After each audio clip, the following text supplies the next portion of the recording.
He's the player who made fans laugh, coaches scream, and defenders sweat. Mario Balotelli isn't just a footballer. He's a living, breathing headline. But is he a misunderstood genius, a rebellious maverick, or simply the craziest player football has ever seen? What you'll discover about Mario will leave you speechless. Stay tuned. Balotelli's raw talent was apparent from the outset, but so was his lack of maturity, which caused friction with then-coach Jose Mourinho. The Special One has a treasure trove of anecdotes about his time managing the unpredictable striker. One of the most infamous stories involves a Champions League match against Rubin Kazan. With all other inter-strikers unavailable, Mourinho was left with no choice but to rely on Balotelli. Things took a turn for the worse when Mario picked up a yellow card just before halftime. At the break, Mourinho reportedly spent the entire 15 minutes pleading with him to stay calm and avoid a second yellow. The result? By the 46th minute, Balotelli was sent off with a red card. Mourinho has often joked that he could write a book on his 2 years with Balotelli, and it's not hard to see why. Another memorable incident occurred when Balotelli skipped a crucial meeting with Mourinho to attend a Formula One event. When confronted, Balotelli nonchalantly responded, "I can meet with you every day, but Formula One only happens once a year in Italy." This cavalier attitude led Mourinho to famously declare Balotelli unmanageable. Moving on to Balotelli's tenure at Manchester City from 2010 to 2013, a period that cemented his reputation as football's ultimate maverick. Perhaps the most infamous incident during his time at City involved fireworks. In October 2011, a fire broke out in his Manchester apartment due to mishandled fireworks.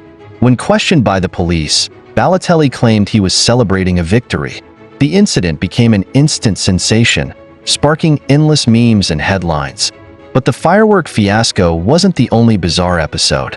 During a pre-season friendly, Balotelli, in typical flamboyant fashion, attempted an audacious trick shot instead of simply scoring when one-on-one with the goalkeeper. His coach, Roberto Mancini, was far from amused. And then there's the darts story. Yes, darts. Balotelli reportedly threw darts at youth players at City's training ground out of boredom. While no one was hurt, the incident cost him a hefty €113,000 fine. Despite his antics, Balotelli's charisma left a lasting impression on teammates and fans alike. Take, for instance, his time at Manchester City, where defender Micah Richards found himself at the mercy of Mario's mischievous humor. In 2014, when Richards was preparing to join Fiorentina, he sought Balotelli's advice on how to greet his new coach, Vincenzo Montella. Following Mario's suggestion, Richards confidently approached Montella and said, "Testa di caso," a phrase that does not mean hello. Suffice it to say, Balotelli's sense of humor left quite an impression. Balotelli's relationships with his teammates have been equally intense. From near altercations with Rio Ferdinand and Vincent Kompany to clashes with Jerome Boateng and Alexander Kolarov, he's always been a magnet for drama. Yet, despite the confrontations, there's no denying the unique camaraderie he brought to the dressing room, one filled with equal parts exasperation and amusement.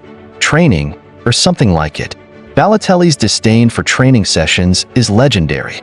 Unlike Cristiano Ronaldo's relentless discipline, Mario's approach is unconventional. Whether it's struggling with shoelaces, needing help to put on a training bib, or simply being hilariously out of sync, Balotelli has turned ordinary moments into comedic gold. He's also made headlines for arriving at training with cash casually stacked in his car. When a curious policeman once asked why he was carrying €30,000 in the back seat, Balotelli's response was pure gold, "Because I'm rich." But the crown jewel of Balotelli's escapades might be his infamous visit to a women's prison in Brescia alongside his younger brother, Enoch. When asked why they were there, Mario's response was as puzzling as it was memorable. "We just wanted to see what it was like." This bizarre curiosity is quintessential Balotelli, completely out of left field and utterly unforgettable.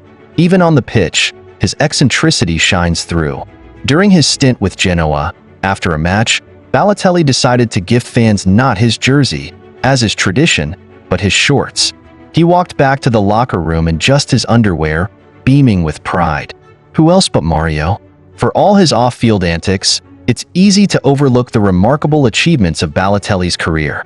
He played a crucial role in Inter Milan's historic 2010 treble under Jose Mourinho, securing the Serie A title, Coppa Italia, and Champions League.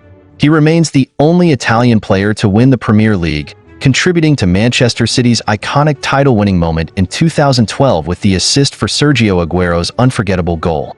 In Euro 2012, Balotelli delivered a masterclass against Germany, scoring 2 spectacular goals and celebrating with a pose that has since become iconic. Balotelli's legacy is one of untapped potential. His outrageous behavior often overshadowed his immense talent, leaving fans wondering what might have been. Yet, it's precisely this duality, his genius on the field and madness off it, that makes him so captivating. He may not have reached the heights his talent deserved, but Mario Balotelli will always be remembered as a true original in the world of football. From jaw-dropping goals to outlandish pranks, Mario Balotelli is a name the football world will never forget. But is he a legend of untapped potential or a cautionary tale? Let us know your take in the comments, and make sure to subscribe for more stories that blur the line between brilliance and madness.